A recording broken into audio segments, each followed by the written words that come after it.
C'est la joie, les amis, c'est la joie. Quand cette équipe décide de jouer, elle a de l'allure. Quand cette équipe décide de jouer, tu sens qu'il y a une équipe et elle fait mal à l'adversaire parce qu'elle s'est épuisée dans ses ressources. La RDC l'a fait parce que, évidemment, les pronostics ne jouaient pas en leur faveur. Après un parcours de titan, voilà la consécration. La RDC marque une histoire parce que le plus important, c'est que pour une fois, ils vont pas faire le tourisme. Je suis content de la performance, je suis content par rapport au contenu de ce qu'ils nous ont produit. Je vais pas dire ce soir parce que chez nous, c'était un matin. Tu vois, c'est important de le souligner. Les amis, à partir de quel instant ce match-là nous a réservé des surprises. Mais avant que je ne puisse développer, commence par t'abonner, liker et partager la chaîne. Let's go pour le débrief. RDC Ouzbékistan. Normalement, l'hiérarchie devait être respectée. Pourquoi? Parce que quand tu regardes le parcours de l'Ouzbékistan dans ce groupe, c'est défaite. Ça pouvait pas avoir un résultat face à nous. Normalement, nous, on était supérieurs par rapport à ce qu'on proposait, par rapport au contenu, par rapport au contenant même. Parce que, étant donné que nous, quand même, ce qu'on présente en termes, n'est-ce pas, d'individualité, mais bien sûr que l'Ouzbékistan n'a pas, à part le défenseur et le capitaine. Donc, en gros, nous, on présentait quand même un potentiel. Il était important, n'est-ce pas, de marquer notre territoire. C'est vrai, le match, il commence, n'est-ce pas, de manière, j'irais un peu effrayante, étant donné que l'Ouzbékistan retrouve le chemin de filet. L'Ouzbékistan marque en premier pour mettre en doute, n'est-ce pas, cette équipe de la RDC. Mais malheureusement, cette équipe de la RDC n'a jamais douté. Elle a essayé de revenir au score, mais le but a été refusé. C'était le début. C'était le début du déclic. C'était le début, n'est-ce pas, d'une cohésion de malades. C'était le début d'une équipe qui s'est dit, les amis, on n'a rien à perdre. On joue notre Vatou. Il est important de sortir un match d'anthologie, un match historique. Les amis, j'ai vu que la deuxième période, sincèrement, ça a déroulé. Ça m'a donné une impression. À partir du moment où Des Sabres décide de jouer au football avec les atouts qu'il a, les atouts qu'il possède, il peut faire mal à n'importe qui. À partir du moment où Des Sabres décide, n'est-ce pas, de jouer l'attaque, ça fait toujours mouche. Ça fait mal. On a vu Sadiki en première période. On a vu Wissa en première période. On a vu Bakambu en première période. La deuxième période. Les amis, que dire de plus? Ngalael Moukao qui te sort un match au milieu de terrain impeccable en termes de performance individuelle. Mais qui était mauvais aujourd'hui? Il faut vraiment aller le sortir dans je sais pas moi, dans l'œil du cyclone ou je sais pas moi, pour en tout cas voir un gars qui a fait un mauvais match côté Léopard.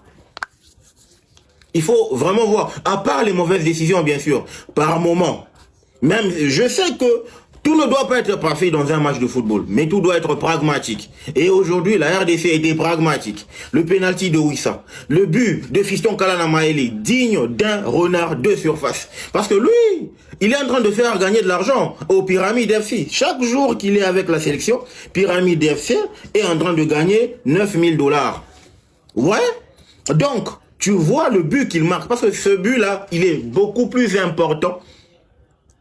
Il est beaucoup plus important parce que c'est un but qui vient en tout cas vous mettre dans la confiance absolue. Vous mettre dans une fougue absolue. Vous mettre, n'est-ce pas, dans une position de supériorité. Voilà là où la RDC était tranchante. Voilà là où la RDC voulait amener son adversaire. Faire douter son adversaire. Et punir son adversaire. Parce qu'on l'a puni avec le but de Yohan Wissa, que moi j'appelle affectueusement Turunariga.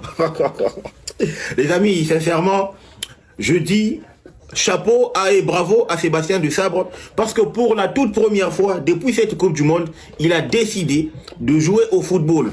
Donc, on a quitté du Arambol qui nous a proposé, face au Portugal, face à la Colombie, au football champagne, qui nous a proposé, face à l'Ouzbékistan.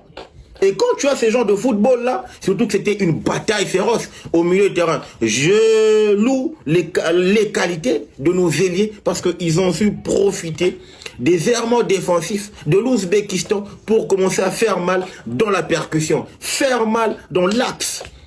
Voilà, voilà les amis, voilà, c'est ce qu'il fallait démontrer. C'est ce qu'il fallait démontrer. Je me suis dit, quand j'ai regardé la physionomie du match, peu importe l'adversaire qu'on va jouer lors de la phase à élimination directe, mais je vous dis que c'est l'Angleterre. Même si on va jouer l'Angleterre, on ne craint aucun mal. Je dis tout haut, je ne crains aucun mal face à l'Angleterre. Je suis en train de voir l'organisation de l'équipe anglaise de football. Et je suis en train de voir l'organisation de l'équipe congolaise de football. Les amis, il y aura match. Il y aura match de football. Il y aura match. Retenez bien mes mots. RDC, Angleterre, il y aura match. Regardez pas Bellingham. Regardez pas Harry Kane. Regardez pas, n'est-ce pas, Rich James.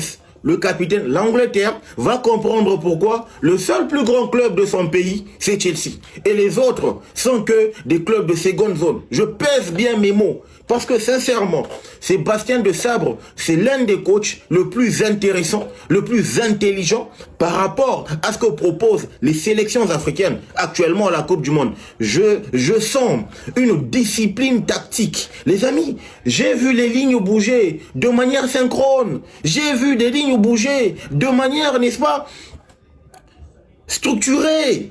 J'avais jamais vu ça en termes de tactique mise en place par une sélection congolaise, surtout quand elle joue au haut niveau. J'avais jamais vu ça. L'intelligence des joueurs dans le placement, dans le déplacement, dans la couverture de zone, dans l'attaque de zone, dans la dans la capacité à conserver le ballon et dans la capacité à projeter le ballon. J'avais jamais vu ça auparavant. Je dis chapeau Sébastien de Sabre. Seulement que la Coupe du Monde, pour nous, elle commence maintenant. Faudra améliorer certaines choses. Premièrement, ne pas avoir peur d'aborder n'importe quel adversaire. On a vu que le Maroc a donné du fil à retordre au Brésil. Je ne dis pas qu'on a les mêmes atouts que le Maroc, mais je dis simplement que on a la même détermination que le Maroc. Si jamais on la mettait, peu importe l'adversaire qui sera devant nous, va douter. Et on va faire douter n'importe qui. Bopé Sabiso Angleterre wana. Comme ça, total à moi et loco. Bopé Sabiso Angleterre. Bopé Sabiso Harry Kane. Comme ça, demi-dieu. Hein? Allah qui sait, n'est ni justice des dieux, yana. Je vous dis la vérité, sincèrement, les gars. Je vous dis la vérité. Actuellement, là, il n'y a pas de grands ou encore de petites équipes. Le plus important, c'est qu'à partir du moment où on se retrouve dans le rectangle vert, on se tape. Le plus coriace, il emporte. Et c'est ça. C'est maintenant ça le maître mot. Le plus coriace, il emporte. La RDC, sincèrement, le football qu'elle a proposé aujourd'hui face à l'Ouzbékistan, faut vraiment lire entre les lignes pour comprendre que c'était du haut niveau. Fabio Cannavaro, il a beau être l'ancien meilleur défenseur du monde et ballon d'or qui plus est, mais aujourd'hui, il a vu que ce qu'on a proposé défensivement, c'était trop fort. Que ce que son équipe ouzbek n'a pas su proposer. Même ce qu'on a proposé en termes de bataille. Ouais. C'est quoi le prochain? C'est la stratégie mise en place. Aujourd'hui, Sébastien de Sabre a joué en 4-4-2 avec Wissa et Bakambu devant. Ça veut dire que Wissa était en train de jouer un petit rôle d'animateur et aussi le soutien de l'attaquant qu'est Cédric Bakambu. Vous savez très bien que Bakambu, il a un autre rôle, celui de ne pas marquer, mais celui de faire marquer. Ou encore, celui d'attirer l'attention de l'adversaire pour permettre à ce que ses coéquipiers soient dans des très bonnes conditions. Voilà pourquoi vous vous rendez compte qu'il se fatigue un peu trop parce qu'il court, il couvre, il attire. C'est pas facile pour un attaquant de pointe. Mais dans ce 4-4-2 là, Moutoussamy ainsi que Sadiki, je pense que j'ai vu pour la toute première fois Sadiki évoluer dans son registre, dans son rôle de milieu relayeur. Tu vois, moi je le trouve intéressant quand il joue dans le milieu que quand il joue comme étant ailier. Pour moi, je trouve que on amenuise un tout petit peu ses qualités, tu vois. Mais au milieu, c'est un gars qui délivre. C'est un gars qui bosse et qui couvre, n'est-ce pas, les espaces. Étant donné qu'il accompagne valablement, n'est-ce pas, Mukau, et qui accompagne Mutusami. Tu vois, à partir du moment où tu as Bongonda ainsi que Elia Meshak de l'autre côté, non, Brian Sipenga qui avait commencé, qu'est-ce qu'on a voulu chercher? On a voulu chercher de la percussion dans les chefs de nos ailiers. Parce qu'ils savaient exactement que, Sébastien Desabre savait exactement que les deux latéraux ouzbeks, ils sont pas très à l'aise quand il s'agit de 1 contre 1. Alors quand tu as Brian Sipenga qui attaque, et de l'autre côté, tu as un Bongonda qui attaque, et tu fais rentrer qui? Meshak Elia, plus un Yohan Wissa, très bon, très à l'aise techniquement, les amis, tu as en tout cas, tu as une longueur d'avance sur ton adversaire. Moi, ce 4-4-2 là, ça a toujours été un système qui permet à Sébastien Desabre de sortir toujours ses griffes. Ouais, parce que généralement il évolue en 4-2-3-1, mais quand il est en 4-4-2, avec ces deux attaquants axiaux là, c'est un autre visage de la RDC que l'on a. J'ose croire que cette Coupe du Monde a montré aux binationaux que le sang ne ment jamais. Le sang est plus fort que l'ego. Le sang est plus fort que l'ego. Parce que ce que les gars ont délivré aujourd'hui, c'est un message très fort. Que avec ou sans vous, on peut aller loin. Avec ou sans vous, on est déterminé à redorer l'image. Pourquoi pas que la RDC retrouve son auréole? Ça, c'est important.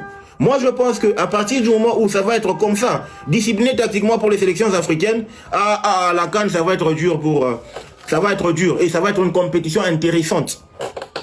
Bravo à Sébastien Desabre, il a accepté nos critiques. Waouh, Sébastien Desabre, je lui dois tout parce que c'est une consécration. Quand on regarde, n'est-ce pas, le parcours de la RDC, depuis Hector Cooper, Christian Siengibiembe, je ne vais même pas parler de Ibengue, parce que Ibengue, avant les deux là, il était le gars qui a réussi avec la sélection. Donc en gros, je l'exemple. Mais quand je vois Hector Cooper, Christian Siengibiembe, jusqu'à Sébastien Desabre, il y a eu un travail colossal. Il y a eu un travail remarquable. Et le gars, il a fait adhérer au projet des gars qui avaient l'envie de jouer pour la RDC. Et on est en train de voir le résultat. J'ai hâte de vivre RDC, Angleterre, Londres contre Kinshasa. N'est-ce pas? Fumbois contre, je sais pas moi, ils ont leur truc là, sushi, je sais pas moi, un truc comme ça. Mais je pense que ça va être féroce. Angleterre, RDC, j'ai hâte. Les amis, dites-moi ce que vous en pensez en commentaire. Le football mérite d'être vécu. Ciao!